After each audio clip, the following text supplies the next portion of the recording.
Селям алейкум, хайрлах шамлар, добрый вечер. В эфире телеканала АТР. Вы смотрите информационно-аналитическую программу «Бугунь». В студии для вас работаю я, Гульсум Халилова. И следующие 45 минут в этой студии с гостем мы обсудим основные новости и события сегодняшнего дня, которые непосредственно касаются временно оккупированного Крыма. Вы также можете присоединяться к нашему эфиру на экраны ваших телевизоров. Режиссеры периодически выводят номер телефона. Мы работаем в прямом эфире. +3 8067 63 46 130. Можете присоединяться к нам абсолютно бесплатно по Вайберу. Можете звонить по скайпу atr.tv. Это наш адрес. Звоните, задавайте ваши вопросы. Нам важен ваш голос. Поддержать телеканал АТР вы можете, подписавшись на наш Patreon. Таким образом, вы станете частью большой крымско-татарской семьи АТР. Я попрошу наших режиссеров сейчас вывести на экраны адрес нашего Патреона. Таким образом, вы станете частью нашей семьи, а это, в свою очередь, поможет нам продолжать работу на информационном фронте. Ну и не забывайте подписываться на наш YouTube-канал. Там мы вещаем как в онлайн-режиме, так и выкладываем самые интересные фрагменты из наших эфиров и выкладываем, собственно, все наши программы в записи. А я рада представити гостя нашої студії. Ігор Алексєєв, народний депутат України 8-го скликання та заступник міністра юстиции у 2014 році. Пане Игорю, витаем вас. Селям алейкум. Добрый вечер. Я предлагаю наш эфир начать со следующих новостей из временно оккупированного полуострова. Там прошлась очередная волна репрессий, и в результате чего, наверняка вы знаете, был задержан первый заместитель председателя Меджлиса крымстарского народа Нариман Джелял и братья Асан и Азиз Ахтемовы.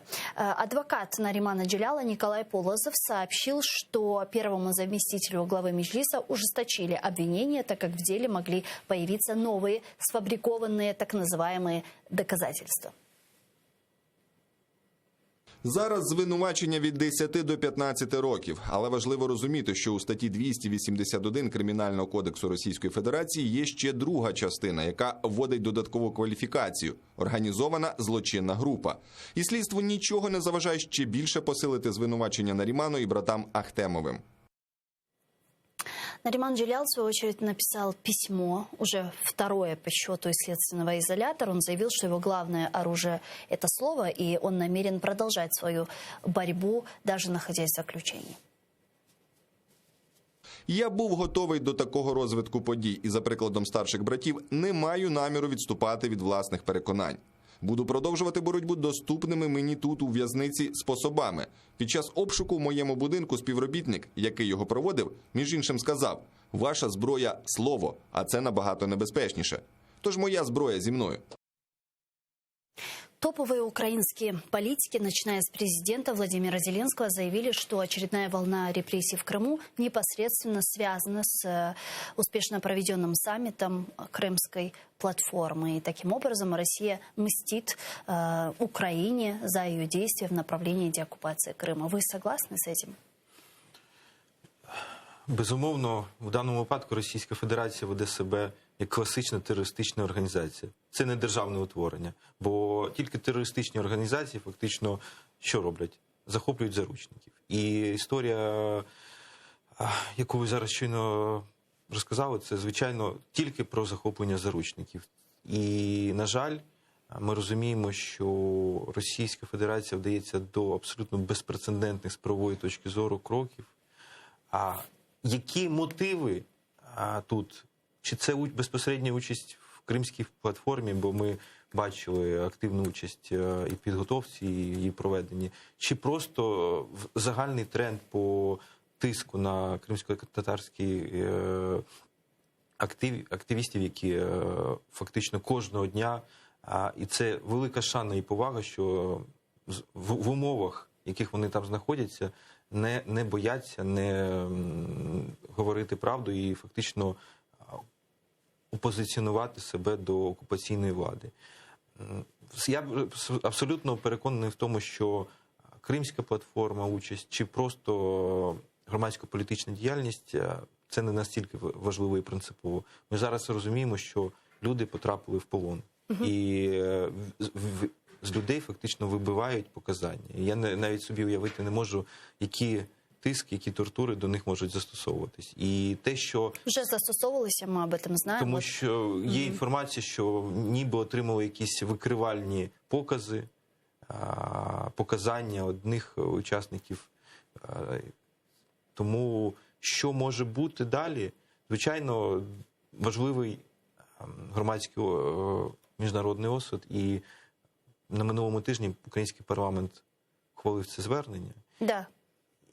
Але зрозуміємо, що просто зверненнями людей не вытягнешь за грань. Очевидно, этого недостаточно. Так, а что нужно делать, на ваш взгляд, по линии парламента, по линии офиса президента, по линии правительства, с дипломатической, политической точки зрения? Какая должна сегодня вестись работа, чтобы защищать права граждан? Ну или хотя бы сделать так, чтобы Россия не шла на вот эти вот репрессии, которые ми бачимо сьогодні. Ви знаєте, зараз, до речі, ви задали питання, що міг би зробити Офіс президента, що міг би зробити український парламент. Український парламент ухвалив звернення. Да. А зараз, до речі, цікаво точиться дискусія, чи їхати президенту Зеленському на Генасамблею Організації Об'єднаних Націй з можливістю виступити. І зараз ніби точиться дискусія, якщо там будуть якісь можливості укладення документів, підписання якихось договорів, зустрічі, то є сенс. Якщо просто виступ, то можна і не їхати. Я вважаю, що їхати треба,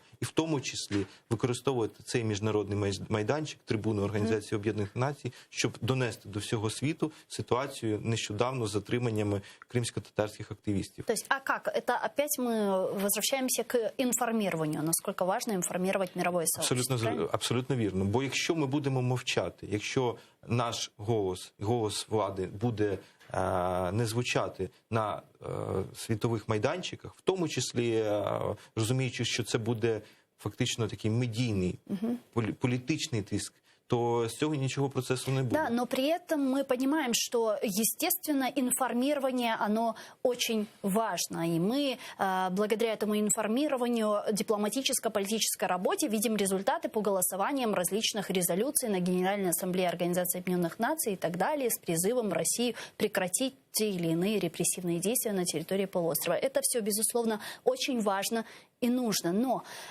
что за этим, какие действия за этим должны последовать? Если мы даже говорим о том, что вот Зеленский приехал на Генеральную Ассамблею Организации Объединенных Наций, выступил с трибуны, и потом Россию в Совбезе ООН исключили право вето, да, вот это конкретное какое-то действие. Вот на что мы можем рассчитывать в результате этого информирования? Санкции, что это должно быть? Безумовно, це посилення санкційного тиску. І давайте будемо відвертими, я особисто не бачу в осяжній перспективі, що Російську Федерацію позбавлять блокуючого права голосу в Радбезі ООН.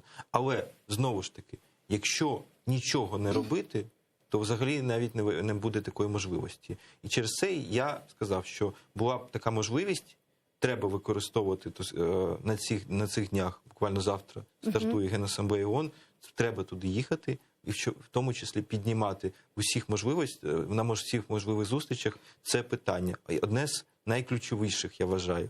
І в тому числі обговорювати з нашими міжнародними партнерами посилення санкційного тиску на Російську Федерацію через репресії в тимчасово окупованому Криму і на Донбасі. Я розумію, для чого це робить Росія. Російська Федерація зараз фактично створює, підсилює свій обмінний фонд. Да. І цих людей просто як заручників будуть обмінювати на якісь поступки з боку України. Ми розуміємо, що так може бути. Це неравносильний обмін. А дуже часто ці обміни не були рівносильні, бо ми повертаємо ні в чому злочинців, невинних людей, ми віддаємо злочинців, а ми повертаємо в Україну заручників і людей, які фактично захищають Україну. Тобто обмін ніколи не були рівнозначними. І, на жаль, таке відчуття і не будуть надалі. Тому в даному випадку, ось ця історія, до речі, і до провалу операції по Вагнерівцям і все інше, ми розуміємо, що нам так само потрібно створювати обмінний фонд. Потрібна ефективна робота наших спецслужб, щоб на цих територіях по можливості також захоплювати диверсантів, терористів, щоб потім можна було б це використовувати для обмінного фонду. Да, но ведь с другой стороны мы понимаем, что Крым – это миллионы людей, да? То есть если сегодня Россия согласится на какой-то обмен и отдаст нам, наших граждан, там 10-15 человек, мы отдадим непосредственно преступников России, которые совершали какие-то там преступления, то Россия, в принципе, может завтра еще 20 поймать, не 20, 200, еще 2000, да, и обвинить их в абсурдных каких-то обвинениях, статьях и так далее. А что делать с этим фактором? Знаєте, ми можемо шукати простих рішень, але фактор Російської Федерації і особисто Путіна, він буде присутнім як загроза навіть після деокупації, повернення цих територій. Так. І ми розуміємо, що простого шляху і простих рішень не буде. Такі події, звичайно, можуть відбуватися і надалі. Ми розуміємо, що ті люди, які займають активну позицію, це їх вибір, ми їх поважаємо. Але ми розуміємо, що Російська Федерація завжди буде мати можливість фактично захоплювати цих людей і використовувати для тиску на Україну.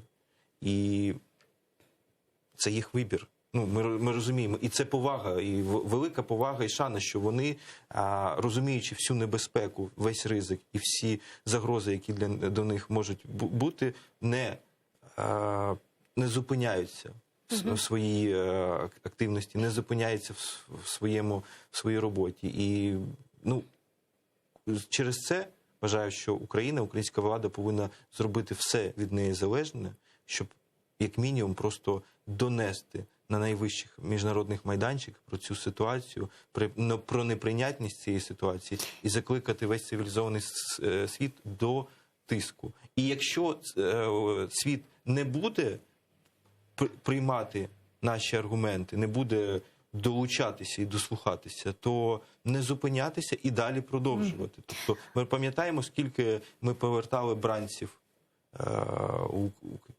Це не дні були, це десятки, сотні днів. І якщо би хтось в Україні на той період зневірився і опустив руки, то, звичайно, ці б люди не повернулися. Тому боротьбу треба продовжувати и розуміти, що ще ничего не завершено. Вы сказали про необходимость ужесточения санкционного давления на Кремль. Как вы думаете, вот Крымская платформа станет тем главным индикатором ужесточения этих санкций? Кримська платформа, наскільки я розумію, її ініціаторів і ідейних натхненників, не передбачала фактично одномоментне прийняття якихось рішень безпосередньо на цьому заході. Це такий відкритий майданчик, на якому будуть напрацьовуватись різноманітні рішення в абсолютно різних сферах, починаючи від безпековими, закінчуючи питаннями гуманітарної політики. А через це я з таким стриманим оптимізмом дивився на підготовку до цієї міжнародного заходу. І розумію, що не треба критикувати цей захід, якщо на перший день після його завершення ми не побачимо якихось епохальних рішень, епохальних документів і якихось заяв.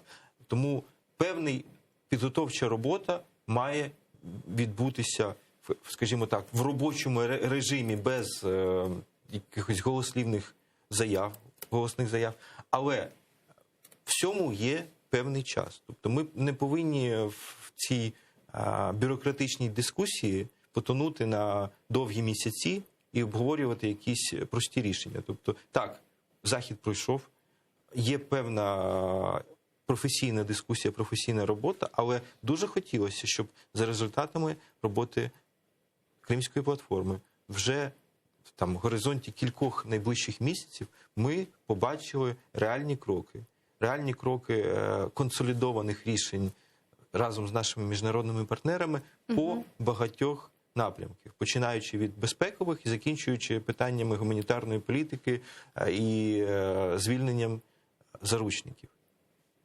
Якщо все це перетвориться на слова і штампи суттєве занепокоєння, то, на жаль, можна буде констатувати, що Кримська платформа себе не виправдала, і це просто був один піар-захід, який просто нічим не закінчився. Я дуже не хотів би, щоб так відбулось.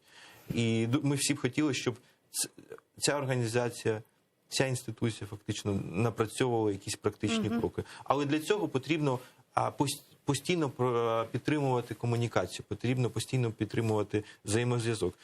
Я впевнений, на жаль, що ми не можемо розраховувати, що інші країни за нас приймуть якісь рішення і запропонують алгоритми дії, план дій.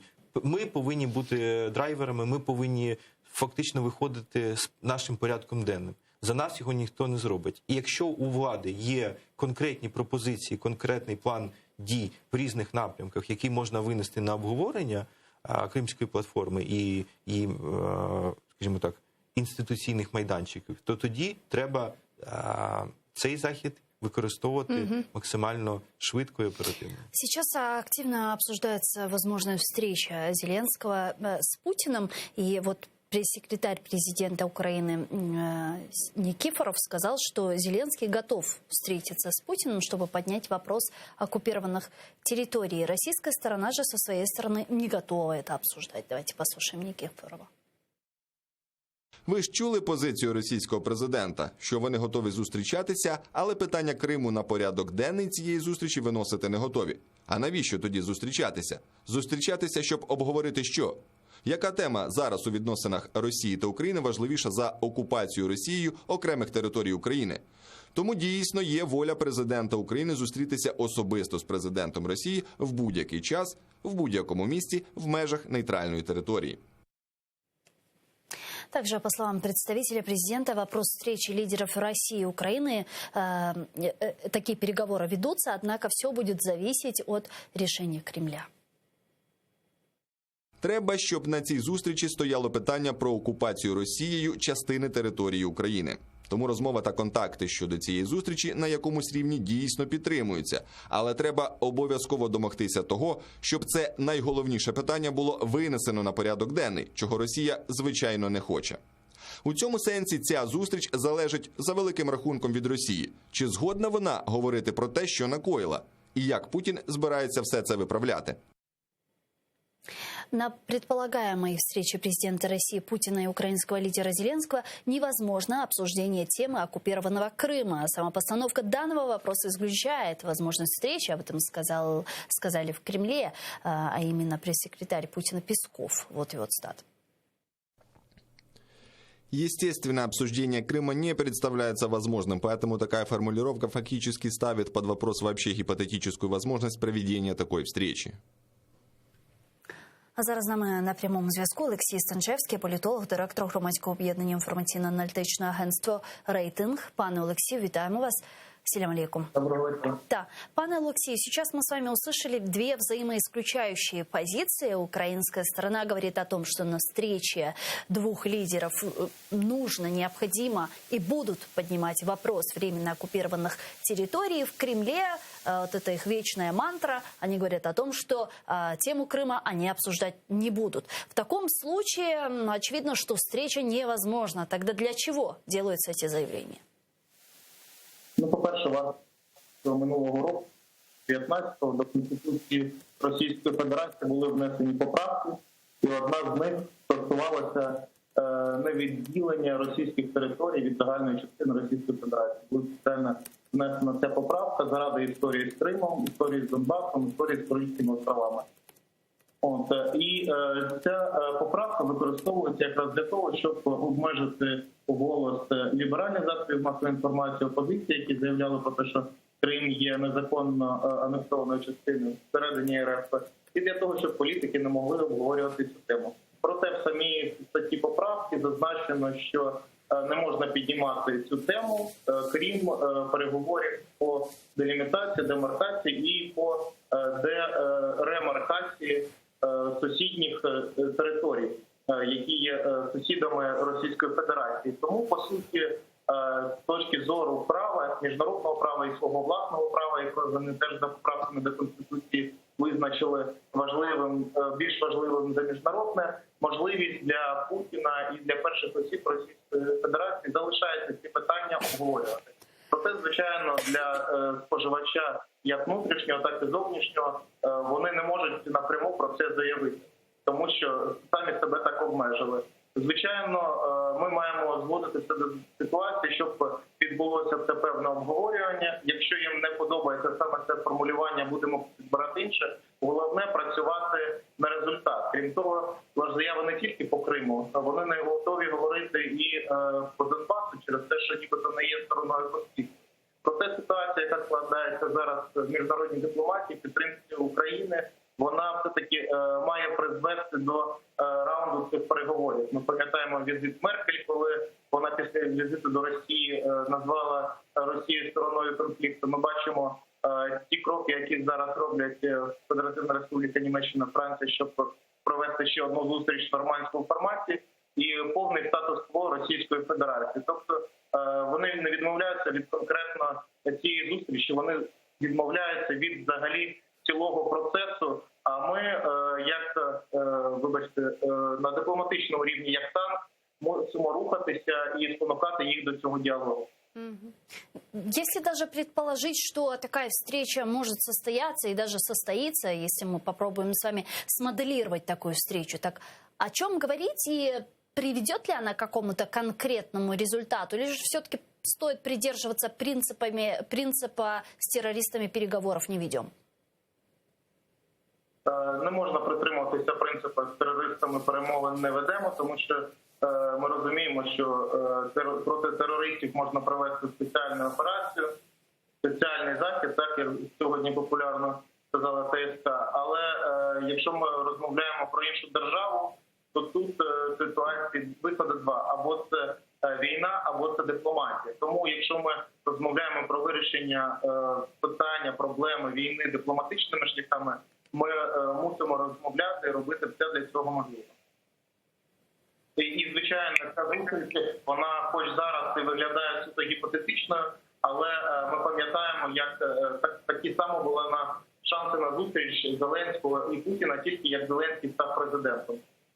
Тому треба таким чином проводити дипломатію, щоб обставини складалися таким чином, щоб ми могли тиснути на Російську Федерацію, міжнародна спільнота могла це робити, і Росія визнавала свою політику неправильно і йшла на їх спосіб. Тільки таким чином, спільними зусиллями, тому що розуміємо, що, звичайно, дипломатія, вона сильніша тільки разом. Дякую вам дуже, пане Олексію. Чохсагло, що знайшли время і підключились к нам в ефір. Олексій Станчевський, політолог, директор громадської організації інформаційно-аналітичного агентства «Рейтинг», був з нами на прямому зв'язку. Пане Ігорю, а на ваш взгляд, сьогодні є предпосилки для зустрічі Путіна і Зеленського? Якщо обговорювати перспективи і передумови цієї зустрічі, дійсно ми повинні, перш за все, і найголовніше визначитись порядок денний і предмет цієї зустрічі. Вот мы говорим, что будем обсуждать оккупированные территории. Там говорят, что не хотят. І тільки про це ми можемо проговорити. І в даному випадку президент Зеленський займає політично, суспільно, абсолютно єдино можливо вірний шлях. Іншого шляху комунікації, бо ми розуміємо, що такі заяви робляться не тільки для іншої сторони, для іншої країни. А такі заяви, давайте будемо відвертими, і робляться в тому числі для співвітчизників.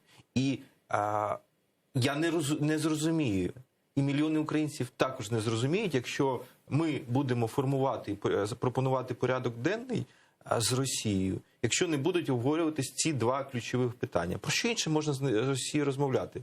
Про торгівлю балалайками?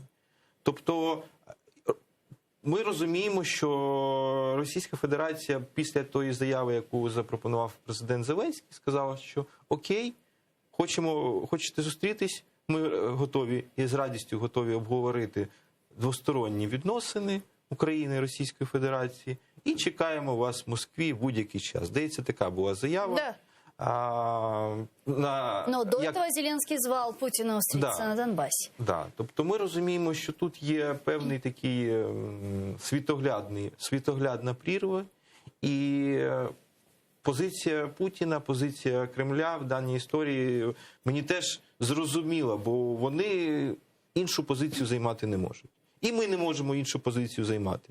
Але в цій історії для чого зустрічатись? Зустрічатись, щоб не запропонувати цей порядок денний? Якщо ми хоч раз зустрінемось з Путіним, не обговорюючи це питання, то вважайте, що ці питання вже настільки далеко відклали, і ми до них ніколи вже не повернемось. Тому сама зустріч без обговорення цих питань, я вважаю, буде програшем. І через це ми не повинні дискутувати про зустріч як самоціль. Ми повинні говорити про те, що нам дуже багато потрібно працювати як в Україні, так і на міжнародній арені, щоб посилювати себе, і посилювати себе як внутрішньо, так і в контексті комунікації з нашими західними партнерами. Бо так, ми можемо довго говорити про наших європейських партнерів, але ми бачимо, як добудовується Північний потік-2. Ми бачимо, як окремі європейські компанії спокійно напрацьовують державні замовлення Росії в Криму. Це факт. І ми бачимо, що є політика, а є бізнес. Є бізнес власних, є національні інтереси. І розуміти, що всі країни відкинуть свої якісь внутрішні інтереси і пристануть лише для України, ну, треба бути... Очень наивным человеком. Абсолютно вірно. І ми повинні розуміти, що геополітика, вона дуже часто непроста і ще більш цинічна. І коли сьогоднішні твої ніби друзі-партнери завтра можуть приймати такі рішення, які ти не сприймаєш, така вона, скажімо так, жорстка. Я вот еще какую новость хочу обсудить, не менее важную. В аэропорту Праги по запросу Украины задержали россиянина Александра Франчетти, который участвовал в оккупации Крыма. Об этом сообщает российский пропагандистский ресурс со ссылкой на пресс-секретаря Президиума полиции Чехии Андржея Моравчика. Давайте послушаем. Я попрошу вывести фото наших режиссеров этого человека, которого задержали в Праге. А тем временем глава Следственного комитета России Александр Бастыркин подтвердил информацию и поручил изучить правовые основания задержания Франчетти в Чехии. Вот цитата. По данным СМИ, возможно, его задержание связано с активным участием в 2014 году в событиях по воссоединению Крымского полуострова с Россией. Ордер на арест российского гражданина выдан Украиной, где его могут привлечь к уголовной ответственности. Мы, в свою очередь, то есть украинская сторона, подтвердила, что задержание россиянина Александра Франчетти в Чехии произошло по запросу Киева. На сегодня завершаются процедуры по его передаче нашей стране. Затримання стало результатом узгоджених дій українських та чеських правоохоронців для притягнення Олександра Франчетті до відповідальності за вчинення низки злочинів проти нашої держави, зокрема участі в російській окупації Криму. Українська сторона в даний час працює над завершенням необхідних процедур з метою передачі Олександра Франчетті правосуддю в Україні. Пане Ігорю, это хороший сигнал с президентом Чехии Милошем Земаном, с той позицией Чехии и лояльностью к спецслужбам России. В Чехии задержали человека, который был непосредственно причастен к оккупации Крыма. Я б дуже хотів, щоб ця історія завершилась для України успішно. Успішність цієї операції буде полягати тоді, коли на території України, в аеропорту, він буде переданий українським правоохоронцям. Бо поки він там, завжди може бути фактор, що якісь додадуть докази, якась буде апеляція, і він може бути, цей процес зупинитися. Але сам цей факт говорить про те, що ось один лише з небагатьох, це може там сота чи тисячна частина системних кроків, які Україна, українська влада повинна робити, щоб фактично створювати такі зони некомфорту, як можна так сказати, для тих людей, які причетні до протизаконних дій. Після цього по можливості притягати їх до кримінальної відповідальності і щоб ці особи несли відповідальність. А насколько важна эта фигура и как его сведения, которые он, возможно, даст, если его экстрадируют, наконец, в Украину, могут повлиять на все криминальные вот эти процессы, международные суды и иски, которые мы туда подаем? Ну, насправді, наскільки я розумію, всі позови, які подавала Україна ще починаючи з 2014 року, від самого початку тих дій, вони були підкріплені беззаперечними доказами тих протизаконних дій, які вчиняла Російська Федерація. Питання не для того, щоб зараз там це все робиться для того, щоб підсилити якийсь там позов чи створити передумови. Навіть ті кроки і ті результати, які є в там міжнародних арбітражах, міжнародних судах, де є Російська Федерація стороною, говорять, що ми на правильному шляху. Він не швидкий, він довготривалий, але в принципі позитивні кроки і позитивні рішення вимальовуються. Тут трохи інша історія. Тобто ми говоримо про, перше, відновлення справедливості, і, по-друге, я, чесно кажучи, відверто не знаю, в чому саме ця людина безпосередньо звинувачується і які покази може дати. Але я не виключаю, що такі, як він, чи інших, які Україна може по нормальним міжнародним правовим процедурам, а не те, що робить Росія по відношенню до жителів Криму чи тимчасово окупованих територій Донбасу, де просто людей захоплюють як заручників. В подальшому такі особи можуть стати в тому числі і обмінним фондом для того, щоб наших громадян повертати з буцегарень Росії. І це правильно. І чим більше буде у України такого обмінного фонду, тим більше перспектив і шансів, що наші патріоти зможуть повернутися в Україну. Пане Игорю, и еще одна тема, которую я хочу успеть обсудить, буквально вот 7 минут еще до завершения нашего эфира, это вопрос безопасности, естественно, и ситуация, которая сейчас складывается с северными границами, с нашим северным соседом, с Белоруссией непосредственно. Украина получит вдоль своих северных границ еще 1000 километров источника опасности, если Российская Федерация в той или иной форме поглотит Беларусь. Об этом заявил министр иностранных дел Украины Дмитрий Кулеба. Вот его цитата. Щоби продемонструвати серйозність своїх намірів щодо інтеграції в рамках союзної держави, навмисно вводиться наратив не лише про плани економічної інтеграції з 28 програм, але й спільний оборонний простір.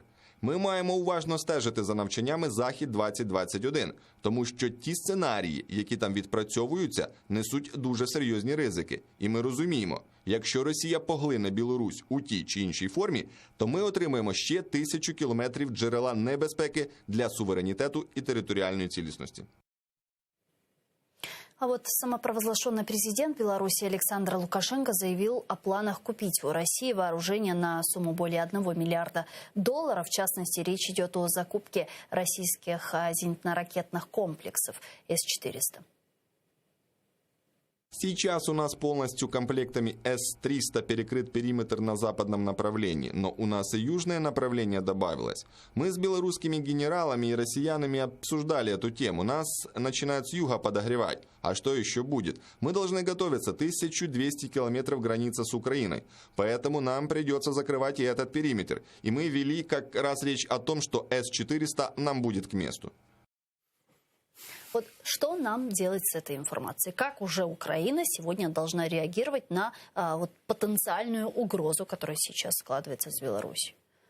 Ну, моє переконання, враховуючи і тональність заяв, і ті кроки, які Росія або Білорусь систематично одна по відношенню до іншої вчиняє, ну, фактично Білорусь по відношенню до Росії, то я думаю, що міністр Кулеба був трохи дипломатичним в своїх заявах, що Україна ризикує отримати 1300 кілометрів зони неспокою і загрози. Я вважаю, що ми вже отримали, і дуже давно отримали таку загрозу. Питання лише в тому, що зараз фактично що відбувається на фоні подій в Білорусі з виборами, які відбувались в минулому році. Да. Історії з захопленням літака. В даному випадку Путіну дуже вигідно бути в тому вигляді, що він фактично не є таким самим кривавішим диктатором в світі, принаймні на європейському континенті. Тобто є хуже Лукашенка? Є хуже. Про нього говорять, про нього, проти цієї країни вводять санкції. А він таки виступає миротворцем. І я думаю, що фактично підігрівати таку небезпеку і дурнуватість заяв з боку Лукашенка, це в тому числі і вигідно самому Путіну, бо вся увага Європи переключиться в короткостроковій перспективі з Росією на Білорусь. Але ми повинні розуміти, що в цих заявах немає ніякої самостійності, в цих заявах немає якоїсь такої державницької позиції, бо це абсолютно наратив Росії. Немає у Білорусі грошей, щоб закупити там на $1 мільярд цих...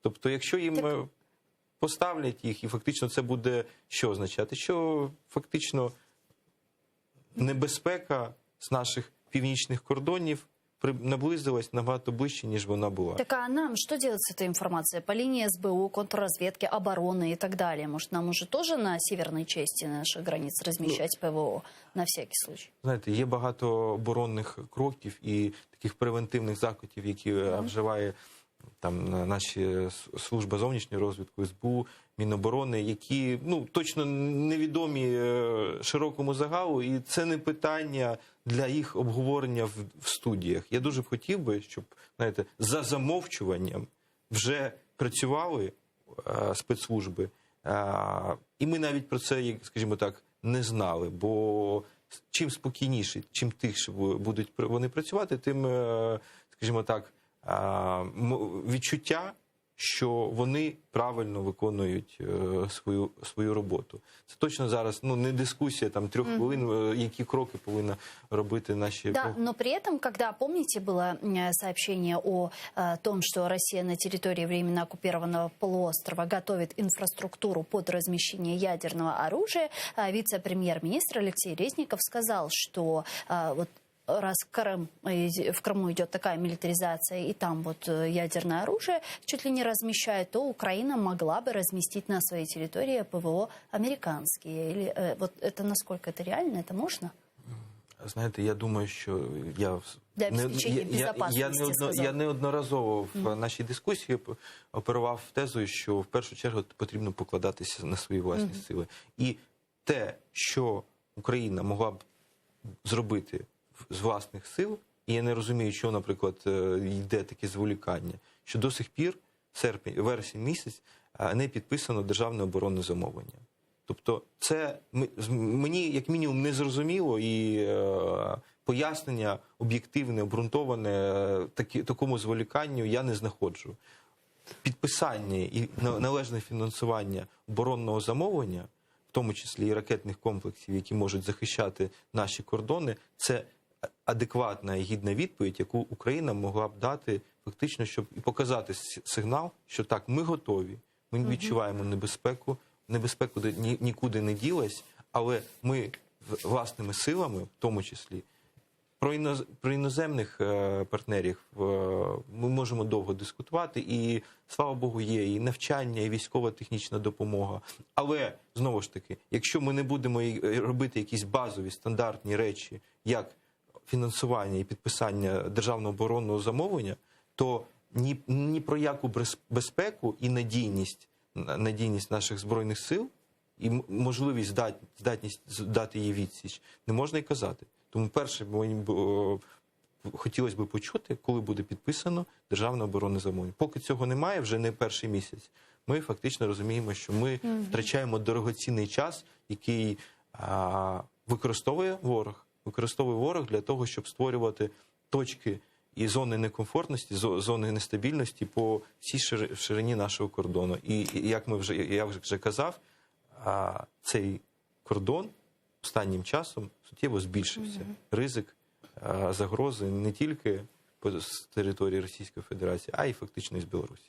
Дякую вам дуже, пане Ігорю. Чухсагловна, что приехали к нам в студию, ответили на наши вопросы. Игорь Алексеев, народный депутат Украины 8-го созыва, был с нами в этой студии. А я с вами не прощаюсь. Мы прерываемся сейчас буквально на 4 минуты. Далее эфир телеканала АТР продолжает информационная программа «Заман» на украинском языке. Самые актуальные новости расскажут вам наши корреспонденты. А после мы вернемся в эту студию и продолжим информационно-аналитическую программу «Бугунь». Не переключайтесь, оставайтесь первым крымско-татарским. Коршкенча.